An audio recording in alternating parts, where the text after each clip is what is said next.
Hello everyone, UC Campbell here, and this is This Week in Smackdown for the Smackdown show for the Friday Night Smackdown on May 13th, 2011. I'll pretty much just go off and say this was a pretty good show. I was thoroughly entertained throughout the entire night, and there was also decent setup for the pay-per-view matches that were coming up in the next Sunday for the Over the Limit pay-per-view. You had the natural setup for the rematch between Christian and Randy Orton, where Christian's definitely got a rematch coming. He's gonna choose to take out the pay-per-view, essentially saying he feels that 100% and ready Christian can beat Randy Orton. It also naturally led to Sheamus and Mark Henry coming out and starting a beatdown on Christian, which led to Randy Orton coming out and saving Christian, and essentially just saying he wants to keep him at 100%. He wants him at his best for the pay-per-view. Hopefully, the all in all, good promo, good setup for everything. Good setup for later in the night with the tag team match that they had. Good setup for the pay-per-view. That looks like they're going to go for the absolute respect factor between the two of them, and honestly, I don't have a problem with that. That's usually what you get with two faces when you go into a pay-per-view match. You get a more of respect factor versus a I hate you, he hates me, or I hate you, you hate me type deal that you'll usually get with the heels versus the faces. But usually in the end of the day, one of them will turn heel. More than likely, I think Christian will be turning heel in this aspect. Not at the pay-per-view, but more likely down the road somewhere, maybe within the next month or so, he'll probably be turning heel, and it would be interesting to see a feud between Christian and Randy Orton continue on with the title on the line, because, like I said, you've never really seen Christian in a main event type storyline before, and this is pretty much the first time that any of his fans or anybody in the WWE, and I say that in the WWE, that have seen him in a main event picture, because he's obviously main evented during his time during TNA on that aspect.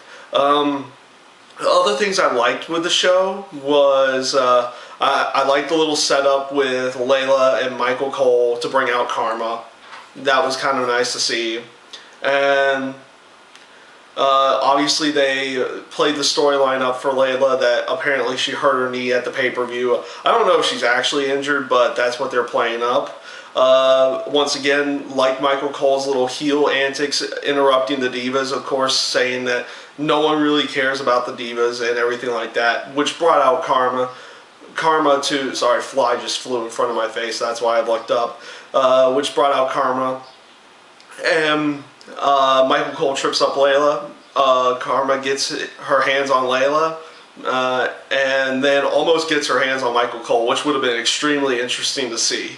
Like I said, I like the Karma character. I like what they've been doing so far. She just scares the crap out of just about everybody. One other thing I like is the Cody Rhodes character from this week on SmackDown. He obviously, it looks like they're trying to turn Ted DiBiase face, but they're not really. They're still not sure what to do with Ted DiBiase, so they threw him in there with Cody Rhodes to further along his character as a heel, and the whole paper bags and covering your face type deal to cover the ugliness of the WWE Universe. I like the storyline. I like where it's going. I don't know, and I'm not going to predict either, who Cody Rhodes is going to feud with, because it's really hard to tell who he can feud with on SmackDown at this moment in time. Because most of the other faces are tied up at the moment. Maybe he'll feud with Randy Orton after Christian's done, but I just don't know at this moment in time. But I do like the character. I hope they do further him along and get him a good feud here in the near future.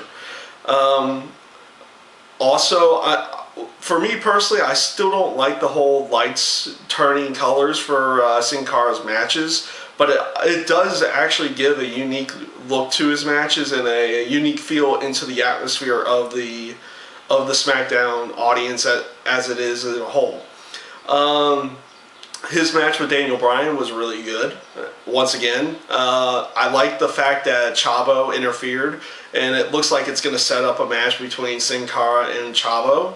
That should be a fun storyline. We haven't seen Chavo perform out in the ring or on the mic in a long time, which he's usually very entertaining, but he's usually saved for types of matches like this, bringing in the new guys, bringing in somebody who could be familiar with Chavo and just make things a little bit easier on the coming in. And hopefully Sin Cara will benefit from the Chavo feud, and it will boost him into even higher status into the company. Eventually, hopefully, we'll see Sin Cara in a better, higher standard on the card than where he is at the moment. But then again, he just got in the company. But all in all the matches were extremely good. I guess one other thing to go on before I go back to the Christian deal is the Wade Barrett and Ezekiel Jackson storyline. You had another setup with that, with Barrett going up against Kane, and that essentially ending in DQ with the core interrupting the match. They beat down Kane. Big Zeke comes out to try to make the save, and a further beatdown, which I'm liking the whole aspect where they're going with the storyline. He gets exiled from the core, and then he's going to go after the core at this moment. But like I said, my prediction for that is that this is all a setup, and eventually he'll be rejoining the core, but I like where they're going with it at this moment in time. Just to reiterate the Christian deal before I go, thus far the storyline's starting off slow. They're starting with a respect factor. Hopefully they're going in the area of Christian or Randy. I would still say Christian would more than likely do it, turning heel and then continuing the storyline with that. Nice little start to the storyline. Hopefully it will get furthered, and hopefully it'll lead into a good pay-per-view match on next Sunday. That's all I've got for you. Thank you for watching. This was This Week in Smackdown, and thanks for watching. Have a good day.